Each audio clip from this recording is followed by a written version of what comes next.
is Inside Out.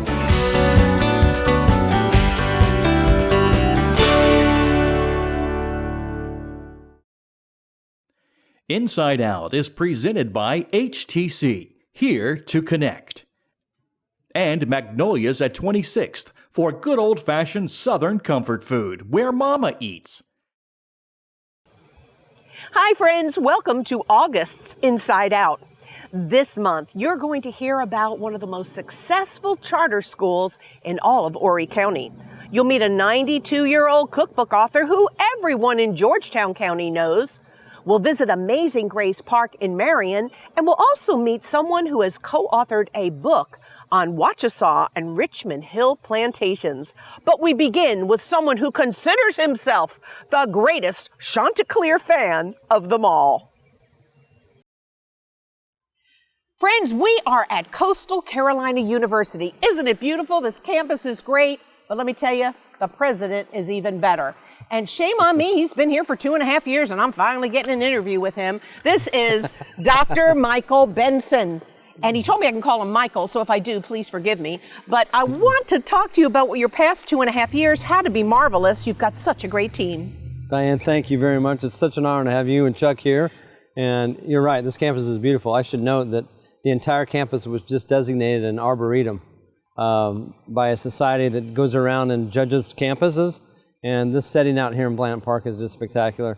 And to come to work every day and work and learn and study, and I hope impact lives in a positive way, is a real honor. And I take that seriously. I don't take myself too seriously, but I love my job. We love living here, and we'll never take that for granted. I know we're getting ready to come into football season, and I know how people feel about the Chanticleers, but I just wanted you to touch for a moment on the baseball season in June, which was phenomenal. That first week in June was magical. I went down to Alabama for the conference tournament in May, and they didn't play very well. In 2 games I went to, they lost, so I thought maybe I was a jinx. And then in a week's time, they came here, and we played Duke in the finals that last night, and the coach of Duke back then said, in his 24 years of coaching, he's never seen crowds like those 2 nights against the Chanticleers. So it's a tribute to Coach Gilmore, who's going to retire after next season.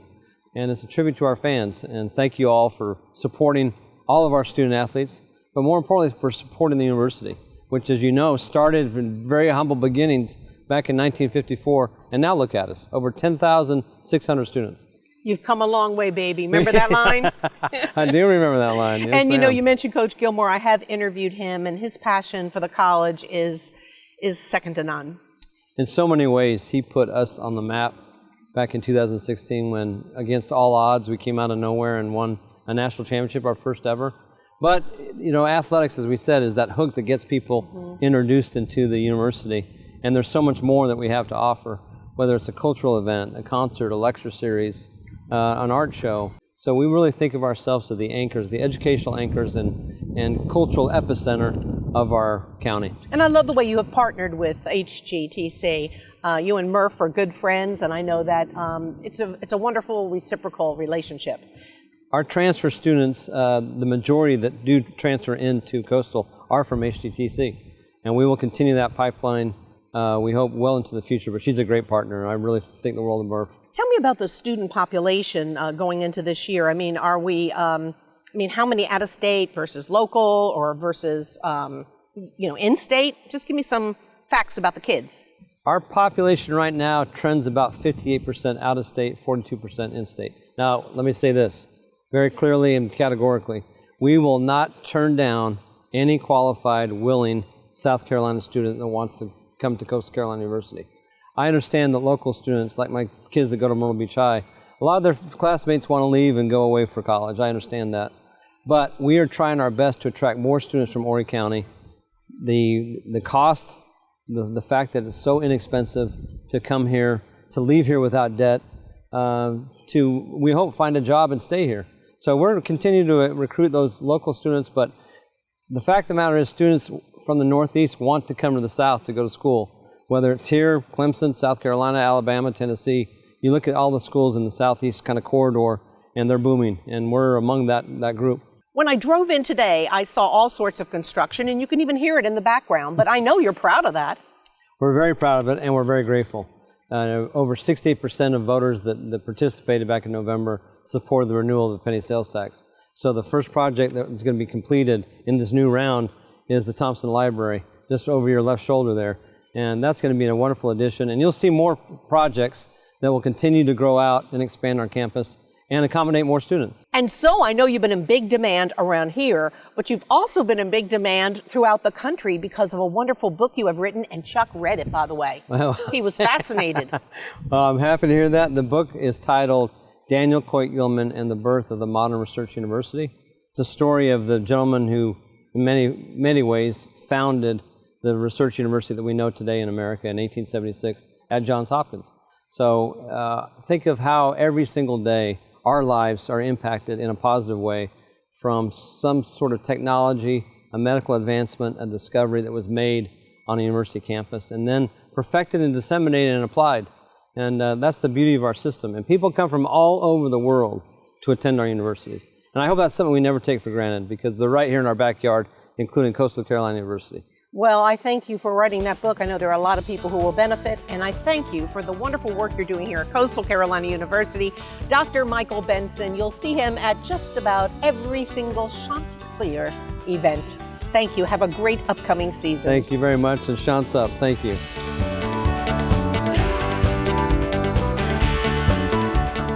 Coming up, you'll meet a 92-year-old cookbook author and an award-winning charter school. From Murrells Inlet to Marion, from the golf courses to the area's gorgeous beaches, HTC is here to connect you with the largest fiber optic network in the area. We're here to help our communities, here to help you benefit as a member of our local cooperative, and here to empower the moments that are important in your life. We're HTC, and we're here to connect you to your world.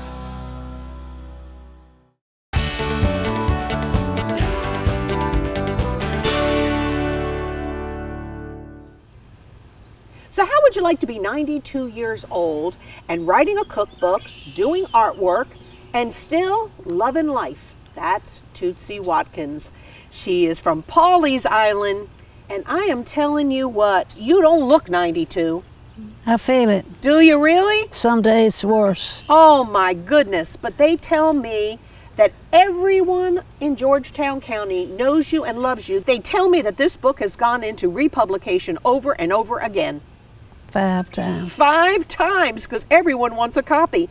So tell me about cooking. How'd you get into it? Well, I got married. Didn't know how to cook, but I had a husband that loved to eat, and he didn't like burned food every day. So I had to relate to Mom. She gave me an old Rumford cookbook, and from that cookbook and her, I got by, and then it started to come in easier. The more you cook, the more you learn. So Tootsie, every restaurant in town says you've worked for them at one time or another, just about. Well, I worked at several, short time. Lee's Inlet Kitchen, a Wayside in Murrells Inlet. My first job was with Miss Lois Massey at Cedar Grove, and it'll be just the old timers that would remember that, because I was just a child. A mere child. A mere child. And then I worked Tip Top Inn for 35 years. And then I started my own little party shop. We had a liquor store when my husband retired. So we had beer in a bathtub, an old clawfoot tub, because I didn't have a refrigeration. Had an ice maker. So we just put the beer in the tub and iced it down, which was what everybody wanted, ice cold beer. And I hear that you make the best ham biscuits. That's your specialty. Well, we started out with ham biscuits, catering. I would cook the whole country ham and shave it and just put the biscuits on the side. And then it got so that I had customers. They said they couldn't chew the ham because country ham is tough, if you know what it. So I put some in the Cuisinart and ground it up and just added a little Duke's mayonnaise to it, just enough to hold consistency together. And it worked. It tasted good, so I put it on the biscuits. And we started out with making 25 biscuits for a little cocktail party. Everybody liked it. Next thing, it was more biscuits and more biscuits. And time got so that we just kept on making biscuits and ham. Until now, you're still doing Till it. I'm still doing it. But now I quit catering several years ago when I couldn't, my legs wouldn't work. But she didn't just go away. She had this cookbook that she decided to document her recipes. Now, let me tell you. I started that cookbook back in the 70s. And I want everyone to know that the artwork is all done by Tootsie. She took art classes in 1990 and has been painting ever since. And obviously, she says she's not cooking for the public, but she's still cooking at home. And her daughter says she's still hot at cooking. This is my friend Tootsie Watkins. Tootsie, and wrapping it up, where can we get the book? At the hammock shop, the Gray Man Frame Shop, Baruch's Gift Shop, Rice Museum, my sister's books. As a matter of fact, if you can't find it, we've got the information for you right there. All you have to do is call Tootsie's friends and they will fill you in, because we're trying to sell cookbooks to pay for Tootsie Watkins' retirement. My friend, Tootsie Watkins. I'm so glad I finally got to meet you. Well, I'm so glad I met you in person. Watching you on TV for 50 years, it's a long time, but it seemed like yesterday. Thank you, Tootsie. Thank you so very much. God bless you, my friend. And you look just so good. Thank you. I love her. Thanks, Tootsie. You look great, too. Thank you, my friend.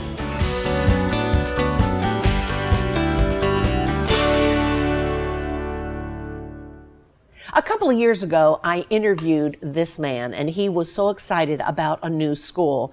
This school is now one of the most successful ones in our district. Avery Moore is here with us, and this is the Palm Charter School, or the Palm Charter High School. Charter High School. And PALM stands for something special, Avery. It does. It's an acronym, Palmetto Academy for Learning Motorsports. And yet, it's not just motorsports. Tell me about the program. Well, motorsports, it gets a second look. Everybody likes race cars, but we're much more than that. Really, we're a school that's chartered to expose students to a variety of careers that typically they wouldn't get in most high schools, and to really give them a hands-on feel and experience about what that career or what that they may like to do. Our programs are designed to actually put the kid in the middle of it. Let them taste it, smell it, see it, and see how well they like it, how good they're at. And then when they are, we really develop a game plan for them to get around it more, so before they graduate high school, they can actually get around that kind of employment, that kind of work, so that they can say, hey, this is the direction I really want to go with my life. I want to go post-secondary education. I want to go full-time employment. So yeah, we're much more than motorsports. I mean, we have welding, we have digital arts and graphics, we have auto collision. But the partnership with Georgetown Tech, I mean, they got 72 programs over there. Our students get introduced to all of those. And so, you know, the sky's the limit. So even though the kids are getting academics as well as the introduction to so many of these other careers, your partnership with Georgetown Technical College has given them definitely a lift when they graduate. That's right. It's a whole different thing than graduating from a regular high school. And I'll be honest with you, the relationship that I have with Murph over there, the president, we believe that the partnership that we have is a one of a kind that most high schools should really model. The fact that she can, as the school, get into our program, get to know our students from year to year. There's no barriers. There's nothing they have to go through. We're over there all the time. They're over here all the time.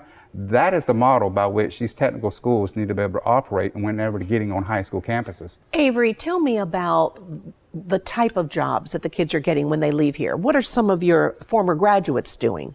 Well, and we had 96 or 97% of my graduates last year that just graduated either have a full-time job or they're going post-secondary into some kind of 2-year program or 4-year program. Bravo. All right, so that's a big number. Our students are sometimes landing full-time work before they even get out of high school. If they're good and they're matured and they got some skill sets, we got collision centers calling here with some of our students as juniors to say, you got a kid I can hire full time. So, you know, give the kids some confidence. Like I say, let them get around some things, let them fall, let them fail, let them do all those things, and just see exactly what they gravitate to. But I got, you know, 3 going to motorsports college in Ohio. I got a couple that's wanting to work on a team, a race team. I got about 4 or 5 that are going to be linesmen. They're going into the linesman program. And we don't try to overly influence our students to go into one specific thing, but we will tell them what they're already kind of good at. Avery, what's really cool is that you're the only school like this in the entire state, and you're winning all kinds of awards. But the best thing is that the kids are getting jobs and are successful. That's right. We want parents to know that we're an option for them, that if they have an upcoming 9th grader, I want your 9th grader over here. We're the smallest high school campus here in Horry County, all right? So parents know what that means. That means your child will be recognized. Your child, there's a lot of eyes on your kid. If I have your child for 4 years, we'll get them for adult life. We'll go find out what they're good at. We can prepare them academically for what they want to do, to work with their hands and their head. And we really want to actually have them their senior year ready to be jumping out, ready to go out there and do life. So the first part of getting enrolled is to call up here and schedule a tour. So I can give you a tour of the school. Second part is to do the registration form. And then after that, you make the decision. You want to be a part of what we're about, then we get your kid rolling. We only have 200 spaces, so we are running out of spaces. So sometime in August, you know, maybe as soon as school starts back, make sure that you have a tour scheduled, and let's get things going. The principal, and I'm telling you, he is impressive, and the kids just love him. So we want you to call the Palm Charter School, Palm Charter High School, and get your child involved. And Avery, thanks for all the wonderful things you're doing, and I hope that more schools throughout the state will follow your lead. Awesome. Thank you so much.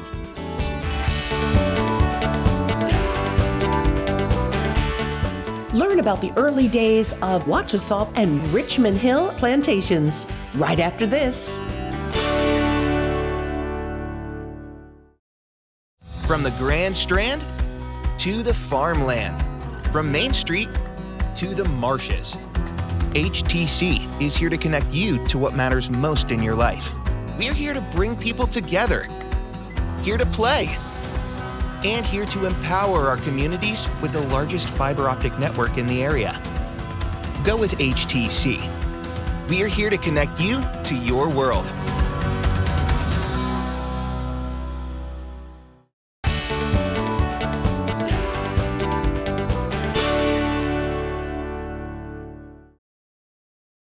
This segment of Inside Out is brought to you by Magnolia's at 26th for good old-fashioned Southern comfort food, where Mama eats. Well, as you can see, we're at beautiful Wachesaw Plantation in Murrells Inlet. There aren't many places much more beautiful than this. I want you to meet my new friend, Patty, and she has an official name, Patricia Leota Kalensic. And she and her partner have written a book. Tell me about your partner in crime. Well, the title of the book is Wachesaw and Richmond Hill Plantations, A Short History. And my co-author and I were both educators, retired educators.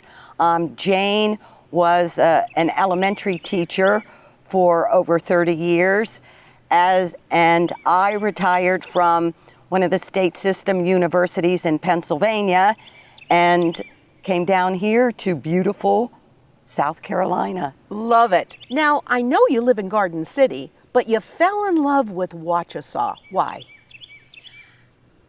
The history here is incredible, unbelievable, awesome. And Jane was a social studies teacher, and we were golf partners as well. And we decided that we would write this book about the history of the plantations. Now, you told me that the book is laid out very strategically. Tell me about that, Patty. Correct.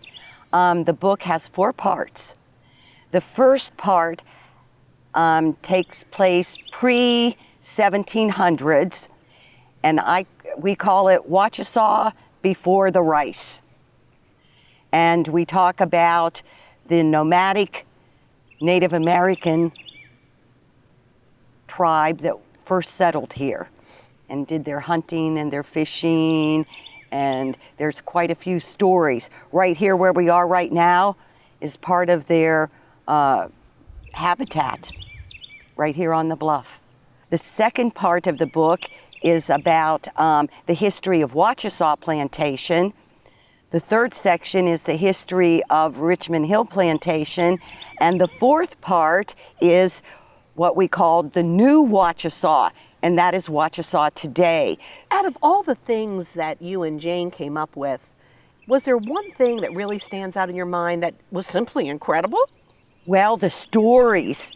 When we started to do the research, the stories about the Native Americans, the stories about the St. John Chapel that's located over there on the 17th green, just unbelievable, just fascinating.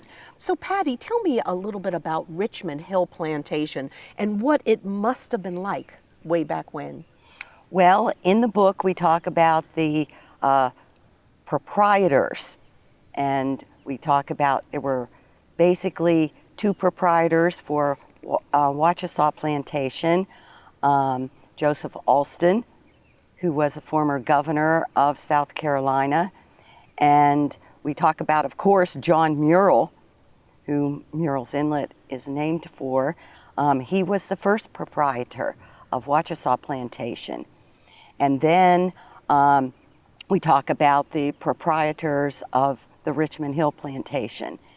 And there was a gentleman and his wife that bought the Alston house and moved in, family of 9 children. Oh my. And when the archaeologists were here, they reconstructed the infrastructure of that house, and you can still see it today. They found over 1 million artifacts on the plantation itself, and many of them are on display in the Wachesaw Clubhouse. So where is the book available? Because by now you've got everyone wanting to buy it. This sounds like great history.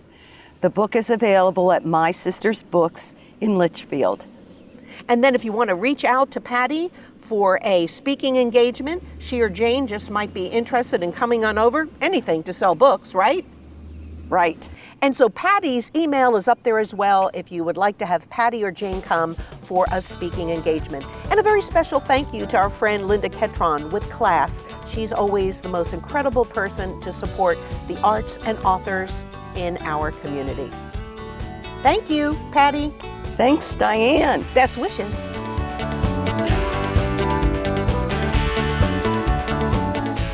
Well, it's simply amazing, and that's why it's called Amazing Grace Park.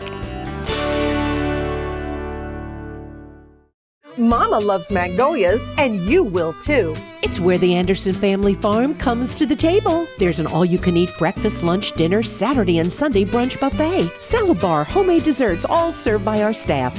Mama's right. You can't cook it this cheap.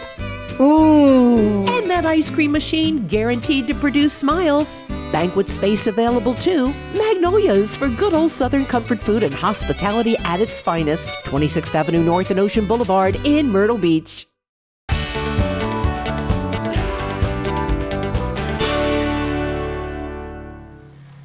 We're in Marion today at an amazing park, and it's called Amazing Grace Park. I want you to meet Holly Barr, and she heads all of this up, and she tells me it's been better than she could have ever expected. The attendance has been awesome. That's exactly right, Diane. We just celebrated our 2nd anniversary.